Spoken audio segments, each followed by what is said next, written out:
नमस्कार. महाराष्ट्र योजना कॉर्नरमध्ये आपल्या सर्वांचे स्वागत आहे. आजच्या व्हिडिओच्या माध्यमातून आपण बघणार आहोत की लाडक्या बहिणींना म्हणजेच की एप्रिल महिन्याचा हप्ता हा केव्हा वितरित केला जाणार आहे ते आपण आजच्या व्हिडिओच्या माध्यमातून संपूर्णपणे जाणून घेण्याचा प्रयत्न करणार आहोत. लाभार्थ्यांना त्यांच्या जो काही लाभ वाटप आहे किंवा डीबीटी आहे, ज्यावेळी राज्याचे मुख्यमंत्री देवेंद्रजी फडणवीस साहेब, उपमुख्यमंत्री एकनाथजी शिंदे साहेब आणि उपमुख्यमंत्री अजितदादा यांच्या मंत्रिमंडळामध्ये किंवा मीटिंगमध्ये ज्यावेळी तशा पद्धतीच्या सूचना दिल्या जातील, त्या पद्धतीने पुढचा डीबीटी हे निश्चितपणे होईल. अफवा पसरवल्या जात आहे.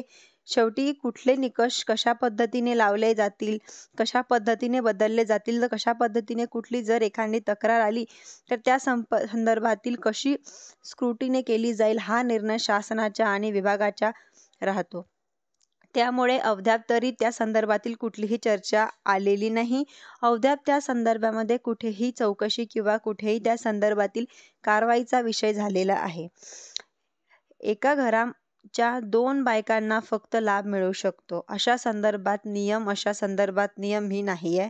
आपण जर GR मध्ये बघितलं तर 2.5-2.5 लाखापेक्षा कमी उत्पन्न असणारे रेशन कार्ड, त्यांच्या पिवळं किंवा केशरी किंवा उत्पन्नाचा दाखला असणारे अशी सगळी स्क्रुटिनी होऊन आम्ही सुरुवातीच्या एक गोष्ट म्हणत आलो की 2.5 लाख कोटीपर्यंत लाभार्थी हे मॅक्झिमम असू शकतात. आणि त्या पद्धतीने जी काही योग्य ती घोषणा केली जाईल. आता 1500चा लाभ हा आहे. जे लाभार्थी हे व्हेरीफाईड झालेले आहेत त्यांना गेल्या महिन्यापासून लाभ मिळत आहे. त्या पद्धतीने त्यांना मिळत अशा पद्धतीच्या चुकीच्या पद्धतीने बातम्या काही वर्तमानपत्रामध्ये आलेल्या आहेत. माझ्याही नावाचं त्यामध्ये कोट करण्यात आलेलं आहे की मी खरं तर सकाळी वाचल्यानंतर मलाही आश्चर्य झालं आहे. जो मी इंटरव्ह्यू कधी दिलीच नाही अशा पद्धतीने औपचारिक झाला आहे. त्यांच्या पद्धतीने एका वर्तमानपत्रामध्ये चुकीची बातमी दिलेली आहे. लाडकी बहीण योजनेबद्दल अतिशय बारकाईने आम्ही राबवलेली आहे.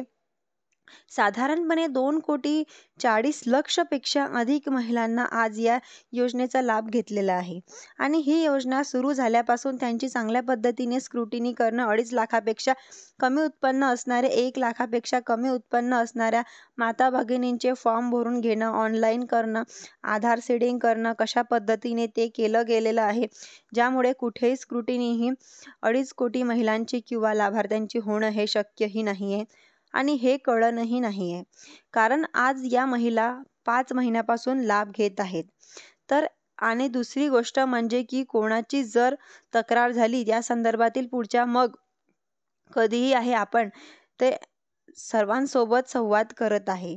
मंत्री म्हणून त्या विभागाचं काम केलेलं आहे असे आदिती तटकरे यांनी त्यांच्या भाषणामध्ये सांगितलेले आहे. संदर्भातील कुठलीही स्पेसिफिक तक्रार जर आली तर पुरताची स्क्रुटिनी करण्यात आला. म्हणजे उदाहरणार्थ एखाद्या XYZ जिल्ह्यात 100 लाभार्थ्यांबद्दल जर तक्रार झाली तर त्या 100 लाभार्थ्यांपुरतं जी चौकशी करायची आहे किंवा हा सुद्धा स्क्रुटिनी करायची आहे, हा सुद्धा निर्णय हा शासन तथा पद्धतीचा किंवा काही घडलं किंवा आपलं त्या संदर्भामध्ये घेण्यात येईल. कुठेही स्क्रुटीचा विषय येत नाही. लाभार्थ्यांना त्यांच्या जो काही लाभच वाटप आहे किंवा डीबीटी आहे ते ज्यावेळी राज्याचे मुख्यमंत्री देवेंद्र फडणवीस साहेब, उपमुख्यमंत्री एकनाथ शिंदे साहेब आणि उपमुख्यमंत्री अजितदादा यांच्या मंत्रिमंडळामध्ये किंवा मीटिंगमध्ये ज्यावेळेस तशा पद्धतीच्या सूचना दिल्या जातील त्या पद्धतीने पुढचा डीबीटी हे निश्चितपणे होईल. तुम्ही जर माझ्या चॅनलवरती पहिल्यांदा आला असाल तर चॅनलला लाईक, सबस्क्राईब आणि शेअर करायला विसरू नका. धन्यवाद.